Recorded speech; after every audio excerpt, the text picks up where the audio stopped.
Hello everyone, কেমন আছো সবাই? আশা করছি সবাই ভালো আছো, সুস্থ আছো আর ভালোই আছো। না আমার আমি মানে মানে শারীরিক দিক থেকে একটু খারাপ আছি। তোমরা জানোই আমার যেটা লেগেই থাকে। আচ্ছা, যেটা বলতে এলাম, এটা কন্ট্রোভার্সি কিনা আমি বলতে পারবো না। তবে কিছু বলতে এলাম সেটা হচ্ছে যে চারিদিকে এত খাওয়া-খাওয়ি, চেঁচামেচি, লাপালাপি, এ ওর পা ধরে টানছে, ওকে আগে যেতে দেবে না, সে তার পা ধরে টানছে, তাকে আগে যেতে দেবে না। কিন্তু এত কিছুর মাঝেও কালকের একটা ভিডিও দেখে মনটা একটু খারাপই হয়েছে। অবশ্যই আমি থাম্বনেইলে দিয়ে দেবো। আহ, আমি বারংবার বলি যে দুটো পয়সার জন্য এত কামড়াকামড়ি করার দরকার পড়ে না। হ্যাঁ, রোজগার সবারই দরকার। আজকে যা সিচুয়েশন হয়ে দাঁড়িয়েছে, বাজারে যা জিনিস মানে সবকিছু যা ঊর্ধ্বমুখী হয়ে রয়েছে, রোজগার সবারই একটু দরকার। কিন্তু সেই রোজগারটা তুমি যদি মনে করো যে আমি কাউকে পেছন দিয়ে সামনে দিয়ে টেনে পেছনে ফেলে আমি আগে যাব, তো ওই রোজগারটা মনে হয় শান্তির রোজগার হয় না। যে রোজগারে তোমার মনের মধ্যে এটা হবে না যে চলো আমি অ্যাটলিস্ট কাউকে কষ্ট দিয়ে রোজগার করছি না, তো সেই রোজগারটাই মনে হয় শান্তির রোজগার হয়। উম, সে তুমি 1 টাকা রোজগার করো কি 10 টাকা রোজগার করো, তো সেই 10 টাকা রোজগারও যদি তুমি এমন কোনো মানুষকে একটু সাহায্য করো, ধরো তোমার বাড়ির কোনো অভাব নেই, তুমি রোজগার করছো, কিন্তু সেই রোজগারটা যদি 10 টাকারও হয়, সেই 10 টাকারও যদি কোনো গরিব অনাথ শিশু উম, একটু মানে ভালো থাকে, আমার মনে হয় খুব ভালো। যেটা আমি সবসময় বলি যে আমি যদি ইউটিউব থেকে ইনকাম করি তাহলে আমি এটাই করবো, কারণ আমাকে ভগবান সেই লাক এখনো দিচ্ছে না, সেই সময় আমার এখনো আসছে না। তেমনি ফেসবুকে একটা ভিডিও দেখছিলাম যেখানে এত হিংসা, এত দেশ মানে এত বিদ্বেষ, সেখানে একটা বাচ্চা ছেলে, ধরো এই কত বছর হবে, 10-11 বছর হবে, কিংবা আমি একটু পারফেক্ট বলতে পারবো না, বাট ওর মনে হলো। তো এই শীতে, তবে ভিডিওটা কোথাকার আমি ঠিক বলতে পারছি না। আই থিঙ্ক ওটা বাংলাদেশেরই হবে। ঠিক আমি আর বাংলাদেশের কোন জায়গায় আমি বলতে পারবো না। ভিডিওটা আসে তো স্কল ফিডে আসে, সেখানে দাঁড়িয়ে আমি ভিডিওটা স্টপ করে দেখলাম। তো তাও আমি ঠিক না আদৌ বাংলাদেশ কিনা সেটাও আমি বলতে পারবো না, বাট ভিডিওটা দেখে আমার খারাপ লাগলো, সেটা আমি তোমাদেরকে বলতে এলাম। যে এই শীতের রাতে বাচ্চাটা ওই যে বাড়ি সিমেন্টের যে বস্তাগুলো হয় না, সেই বস্তা গায়ে দিয়ে বসে আছে কনকনে ঠান্ডায়। একটা মানে রাস্তার মাঝখানে বসে আছে। কি না, ছেলে বাচ্চাটির মা মারা গেছে এবং বাবা আবার দ্বিতীয় বিয়ে করেছে, এবং সৎ মা তাকে খুব মারধর করে, এবং সৎ মা তাকে বাড়ি থেকে বার করে দিয়েছে, এবং বাবা বলে যে তুই তোর মার সাথেও মরে গেলি না কেন। মানে বাবার কাছে মানে এই সন্তানটি এখন উম, মানে কাটা হয়ে দাঁড়িয়েছে। তো অ্যাটলিস্ট মানে কি বলবো, এই সমস্ত মানুষের আহ, মনুষ্যত্ব নিয়ে কথা বলতে গেলে নিজের মনুষ্যত্বটা নষ্ট হয়ে যায়। তো অ্যাটলিস্ট একটা জামা অন্তত বাচ্চাটাকে দেওয়া দরকার না? এই কনকনের শীতে বাচ্চাটি আহ, ওইভাবে একটা সিমেন্টের বস্তা গলা অব্দি জড়িয়ে বসে আছে। তো রাস্তা দিয়ে একজন যাচ্ছিলেন, তো উনি দেখতে পেয়ে বাইক নিয়ে দাঁড় করিয়ে বাচ্চাটির সাথে কথা বলতে, বাচ্চাটি বললো যে আমার মা নেই, মা মরে গেছে, এবং বাবা আবার বিয়ে করেছে, এবং সৎমা আমাকে দেখে না, সৎমা আমাকে মারে, ঘর থেকে বার করে দিয়েছে। তা যখন বস্তাটা খুললো ওই লোকটি, তখন দেখলো ছেলেটি খালি গায়ে, ছেলেটির গায়ে জামা নেই, ছেলেটি খালি গায়ে। মানে এত খারাপ লাগছে না, বিশেষ করো যেখানে পয়সার জন্য মানুষ কি করছে। মানুষকে মানুষ বলে মনে করে না, গণ্য করে না, গালি গালাজ, হ্যাঁ, মানে মা বাবা ভাই বোন মানে কাউকে ছাড়ছে না, মানে যা তা কাণ্ড করছে। সেখানে বাচ্চাটিকে দেখে মনে হলো হায় রে সমাজ, হায় রে মানুষ। মানে হায় ছাড়া আমার মুখ থেকে না সত্যি আর কিছু বেরোলো না। যে একটা পরনে বস্ত্র পর্যন্ত নেই, আর খাওয়া তো দূরের কথা। আর সেখানে এই ইউটিউবে এই কন্ট্রোভার্সি জোনে যে কিভাবে আঁচড়াচ্ছে একে অপরকে দেখে, আমি জাস্ট অবাক হয়ে যাচ্ছি যে তাদের ঘরে তো অ্যাটলিস্ট মাথার উপর ছাদ আছে, পরনে পোশাক আছে, খাবার দুটো ভাত আছে, কিন্তু এই বাচ্চাটির কিছু নেই। মাটা মরে যাওয়াতে সে অনাথের মতন, বাবা দ্বিতীয় বিয়ে করে মস্তিতে রয়েছে, সংসার করছে। এই বাচ্চাটি অবস্থা দেখো। তো আমি অবশ্যই থাম্বনেলে দিয়ে দেবো ছবিটা। তো তখন ওই যে ব্যক্তিটি বাইক নিয়ে যাচ্ছিল, সেই ব্যক্তিটি দাঁড় করিয়ে, এবং তখন রাত বাজে হচ্ছে 12:30 কি 1:45, তো ওই সময় অবশ্যই কোনো জামা কাপড়ের দোকানপাট খোলা থাকবে না, এটা স্বাভাবিক। তো আর ওই পথচারী যে ব্যক্তিটি ছিলেন, ওনার সাথে আরো একজন ব্যক্তি ছিলেন। তো কি করলেন, তো সেই ব্যক্তিটির গায়ে জ্যাকেটটা ওই মুহূর্তে, সে আর কিছু খুঁজে না পেয়ে ওই মুহূর্তে সে যে আরেকজন ব্যক্তির গায়ে জ্যাকেট ছিল, সে গায়ে জ্যাকেটটা খুলে বাচ্চাটিকে পরিয়ে দিলেন। যে কারণ ওই অত রাত্রিতে কোথায় দোকানপাট খোলা পাবে। এবং বাচ্চাটির হাতে 1,000 টাকা দিলে, দিয়ে বললো যে তুই কিছু খাবার খাস, এবং এটাও তাকে বললো যে তুই কোনো নেশা টেশা করিস না তো, কারণ আজকালকার ওই যারা ধরো ফুটপাতে যারা থাকে, সেসব বাচ্চাগুলো যাদের মাথার উপর সেরকম কোনো গার্জিয়ান থাকে না, বা থাকার লোক থাকে না, মানে অভিভাবক থাকে না, বা খাবার থাকে না, তারা নাকি ওসব কি সব ভুলভাল নেশা টেশা করে। আমি জানি না, আমিও ফেসবুকেই দেখি, আমার সামনে ভিডিওগুলো আসে। তো তখন বাচ্চাটি বললো যে না আমি ওসব খাই না। এখন সত্যি বললো কি মিথ্যে বললো তো সেই লোকটিও জানবে না, আর আমরাও জানবো না। তবে লোকটি একটা খুব ভালো মানে মানুষের কাজ করেছে। এরকম যারা মানুষকে সাহায্য করে না, তাদের ভিডিওগুলো না আমার ফেসবুকে আসতে থাকে, কারণ আমি এই ভিডিওগুলো দেখি। শুধু ফেসবুক কেন, ইউটিউবেও আমার এরকম ভিডিও আসতে থাকে, যারা এরকম মানুষদেরকে সাহায্য করে, বিশেষ করে যারা একদম বয়স্ক অথর্ব, যারা হাঁটাচলা করতে পারে না, একটা ভাঙা ঘরে পড়ে আছে, একদিক থেকে জল পড়ছে, একদিকে বসে আছে, তাদেরকে গিয়ে মাসকাবাড়ি বাজার করে দেওয়া, এই ভিডিওগুলো না আমার ইউটিউবে স্ক্রলেও আসে, ফেসবুক স্ক্রলেও আসে, কারণ আমি এগুলো দেখি। ওই যে বললাম আমার মনে একটা সুপ্ত ইচ্ছা আছে যে যদি কোনোদিন ইনকাম করি, নিজের টাকায় কিছু করবো, তো ওই জন্য আমার এই জিনিসগুলো দেখতে খুব ভালো লাগে, আমি দেখি। তো সেদিনকে এই বাচ্চাটিকে দেখে না আমার ঠিক এরকম খুবই খারাপ লেগেছে যে আমাদের তো তবু এই যে পরনে গায়ে একটা চাদর দেওয়ার মতন অবস্থা রয়েছে, দুটো নুন ভাত খাই, ডাল ভাত খাই, যাই খাই, দুটো জুটছে, মাথার উপর ছাদ আছে, সে ছাদ হোক, সিমেন্ট বালির ছাদ হোক, বা টালির হোক, বা অ্যাডভেস্টার হোক, যাই হোক আছে, কিন্তু এই বাচ্চাটি দেখো কি অবস্থা, এই কনকনে ঠান্ডায় বাচ্চাটি রাস্তায় বসে আছে। তা আমি বলি কি যে প্লিজ এই কন্ট্রোভার্সি জোনে এসে আমি অনেক কিছু তো শিখেছি, তাই এই কামড়াকামড়িগুলো করো না। কারোর এই যে লোকে উঠে পড়ে অন্যের সংসার ভাঙার জন্য মানে একদম কোমরে কাপড় গুজে নিয়ে লেগে পড়ে, তারপরে কাউকে ইউটিউব থেকে তাড়াবার জন্য যে একটা লম্বা চেন তৈরি হচ্ছে, যে কারা কারা সেই চেনে সামিল আছে, যে জিনিসগুলো হচ্ছে, প্লিজ এগুলো করো না। কি হবে?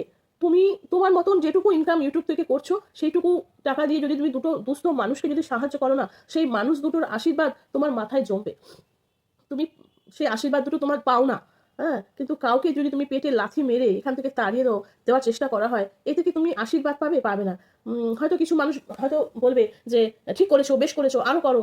কিন্তু বলি এইগুলো করে, এই যে যারা এইগুলো এরকম উস্কানিমূলক কথা বলে, বেশ করেছো, আরো করো, আসলে তোমাদের ঘরেও ঘরে তো অভাব নেই, তাহলে তোমরা এরকম কেন করো? এত কারোর প্রতি এত আক্রোশ রাখো কি করে তোমরা? করো না, এই জিনিসগুলো খুব খারাপ।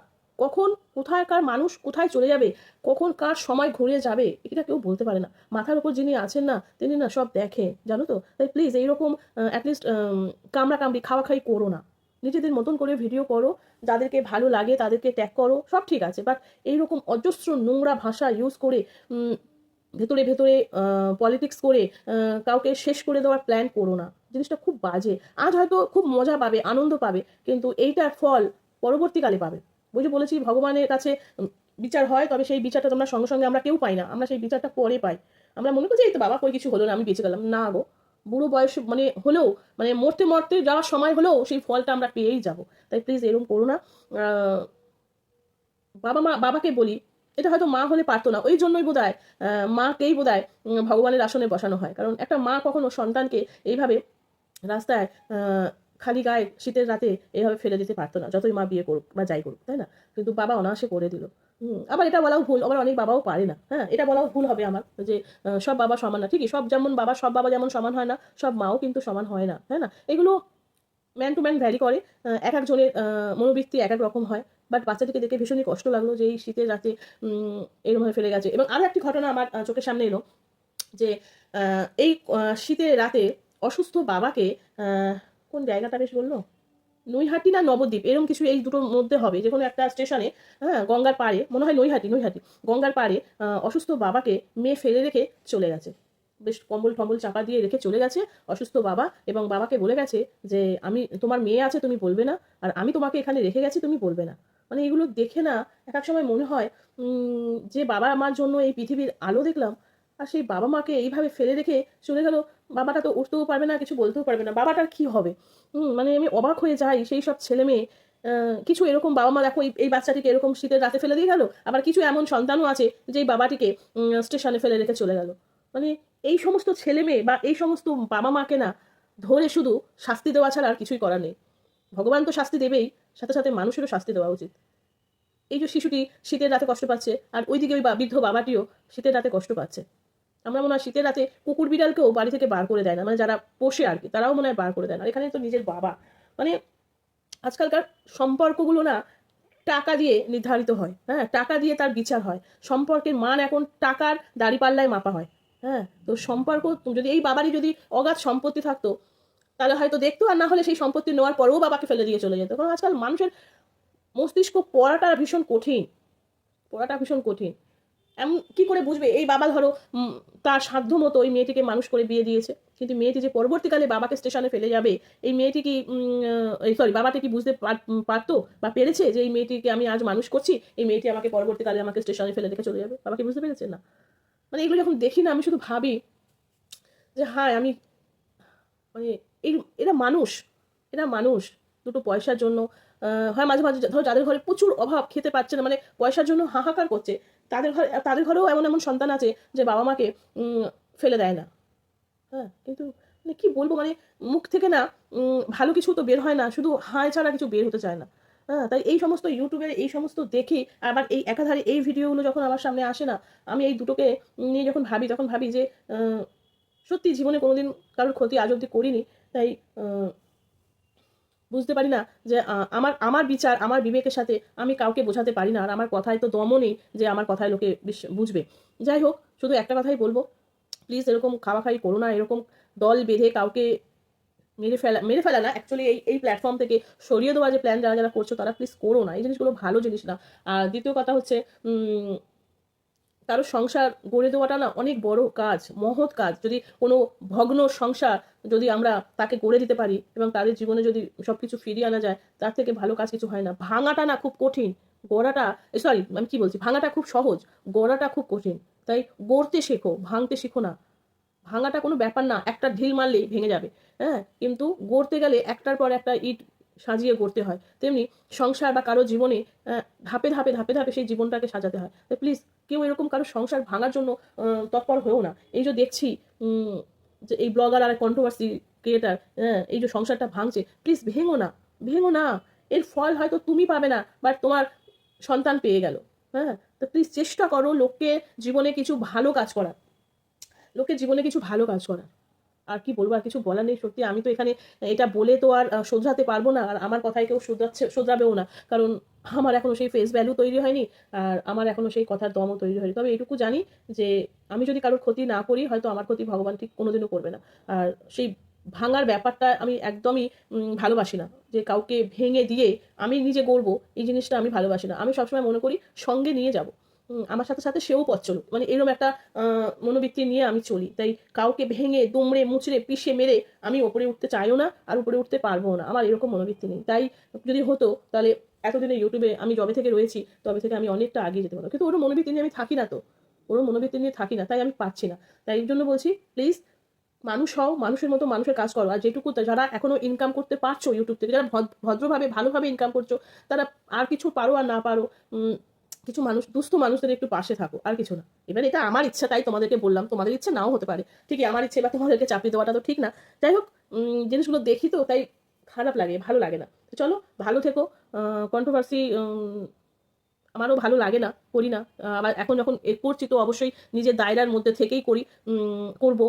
তাই জন্য বোধহয় এই অবস্থা। যাই হোক, সেটা নিয়ে কোনো কিছু নেই। অ্যাটলিস্ট দিনের শেষে এইটুকু নিজের কাছে বলতে পারবো, বা আয়নায় দাঁড়িয়ে মুখ দেখতে পারবো যে চলো, কাউকে কষ্ট দিয়ে কাউকে আঘাত করে আমি ওপরে উঠে নিই, এই জায়গাটায় আমি ক্লিয়ার থাকতে পারবো। চলো, সবাই ভালো থেকো, সুস্থ থেকো।